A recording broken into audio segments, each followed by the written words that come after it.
नमस्कार विद्यार्थी मित्रांनो, स्वागत आहे तुमचं एका नवीन व्हिडिओमध्ये. तर पहा विद्यार्थी मित्रांनो, गेले 2-3 लेक्चर आपण या विषयावरती अभ्यासत आहोत आणि आजचा लेक्चर क्रमांक 4 आहे, ज्याच्यामध्ये आपण शिकणार आहोत दररोज इंग्लिशमधून बोलले जाणारे वाक्य. याच्यामध्ये अतिशय छान प्रकारे आपण वाक्य घेणार आहोत आणि हे वाक्य तुम्ही डेली तुमच्या लाईफमध्ये तुमच्या बोलण्यामध्ये यूज केलं तर नक्कीच तुम्ही डेफिनेटली इंग्लिश बोलू शकता.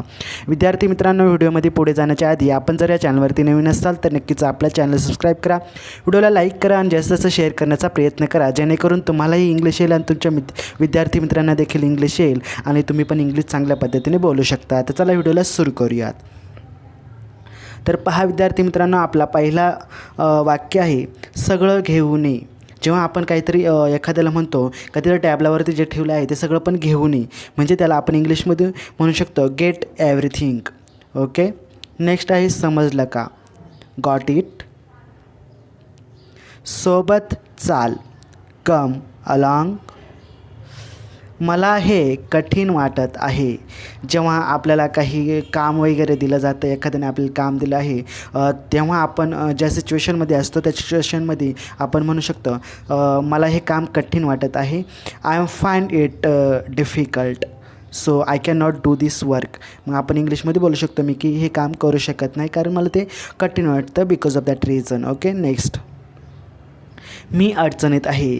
जेव्हा विद्यार्थी मित्रांनो तुम्ही कसलाही सिच्युएशन असाल, प्रॉब्लेममध्ये असाल, तेव्हा आपण बोलू शकता I am trouble, please help me, असं बोलू शकता. Okay, next. तू चुकलास. जेव्हा विद्यार्थी मित्रांनो आपण काही एखाद्याला प्रश्न विचारत असतो तेव्हा आपण म्हणत असतो तू चुकला आहे, तू चुकला आहेस, तेव्हा आपण बोलू शकतो इंग्लिशमध्ये यू आर रॉंग. दुसरं आहे तू नाही, नॉट यू. शिव्या देऊ नकोस. विद्यार्थी मित्रांनो जास्त करून आपल्या विद्यार्थ्यांमध्ये भांडणं वगैरे होत असतात, त्याच्यामध्ये आपण शिव्या वगैरे देत असतो, तेव्हा आपण हे शब्द त्या सिच्युएशनमध्ये वापरू शकतो. Don't abuse. नेक्स्ट. मी केलं, आय ॲम डन. ही चांगली युक्ती आहे, गुड आयडिया. त्याला शोधू द्या. Let him find. जेव्हा तो एखादी वस्तू वगैरे शोधत असतो आपल्याला माहीत असतं, परंतु दुसरा एखाद्या अचानक म्हणतो मी त्याला सापडून देतो, मी त्याला शोधून देतो, तेव्हा आपण त्या सिच्युएशनमध्ये बोलू शकतो त्याला शोधू द्या, म्हणजेच लेट हिम फाइंड. लक्षात ठेव, कीप इन माइंड.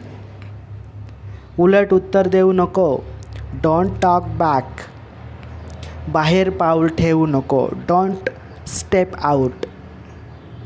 हे सर्व मला सांगू नको, don't tell me all this, don't tell me all this. तू काय करत आहेस. जेव्हा एखादा आपण त्याला भेटतो तेव्हा आपण त्याला विचारत असतो की तू काय करत आहेस, व्हॉट आर यू डुईंग नाव किंवा व्हॉट आर यू डुईंग आपण इंग्लिशमध्ये बोलू शकतो. तू काय विचार करत आहेस, व्हॉट आर यू थिंकिंग. जेव्हा एखादा विद्यार्थी तुमचा मित्र वगैरे काहीतरी विचारत पडला असेल तेव्हा आपण हा प्रश्न त्याला विचारू शकतो, what are you thinking, can you tell me. तू काही विचार करत आहेस का, तुम्हाला सांग. What are you looking for. तू काय शोधत आहेस, what are you looking for. It is not reliable, it is not reliable. Thank you विद्यार्थी मित्रांनो. आपलं जर समजलं असेल तर नक्कीच व्हिडिओला लाईक करा आणि जास्तीत जास्त बोलण्याचा प्रयत्न करा. तर भेटूया आपण पुढच्या व्हिडिओमध्ये. तोपर्यंत जय हिंद, जय महाराष्ट्र.